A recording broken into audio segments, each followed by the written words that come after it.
ಇವತ್ತಿನಿಂದ 100 ವರ್ಷಗಳ ನಂತರ 2123 ಬಹುಶಃ ನಾವು ಯಾರೂ ಇರೋದಿಲ್ಲ. ಕಷ್ಟಪಟ್ಟು ಕಟ್ಟಿದ ಮನೆಯಲ್ಲಿ ಯಾರೋ ಅಪರಿಚಿತರು ವಾಸ ಇರ್ತಾರೆ. ನಮ್ಮದು ಅಂತ ಮಾಡಿಟ್ಟಿದ್ದೆಲ್ಲವೂ ಮತ್ಯಾರದು ಆಗಿರುತ್ತೆ. ಲೆಕ್ಕಾಚಾರದ EMI ಕೊಂಡ ಕಾರು ಯಾವುದೋ ಗುಜರಿಗೆ ಸೇರಿ ತುಕ್ಕು ಹಿಡಿದು ಮಣ್ಣಾಗಿರುತ್ತೆ. ಮರಿಮಕ್ಕಳು ಕ್ರಮೇಣ ನಮ್ಮ ಹೆಸರು ಮರೆತು ಬಿಡ್ತಾರೆ. ವರ್ಷಕ್ಕೊಮ್ಮೆ ಮಾಲೆ ಹಾಕಿಸ್ಕೊಳ್ಳೋ ನಮ್ಮ ಫೋಟೋ ಕ್ರಮೇಣ ಗೆದ್ಲು ಹಿಡಿದಿರುತ್ತೆ. ನೆನಪುಗಳಿಂದ ಮರೆಯಾಗಿ ಗತಕಾಲದಲ್ಲಿ ಲೀನವಾಗಿ ಬಿಡುತ್ತೇವೆ.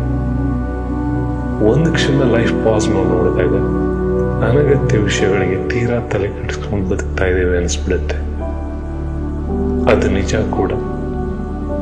ಇಂದು ಈ ಕ್ಷಣದಲ್ಲಿ ಬದುಕಬೇಕು. ನಿಟ್ಟುಸಿರು ಬಿಡುತ್ತಾ ಮೆತ್ತಗೆ ಹಾಗರಾಗಬೇಕು.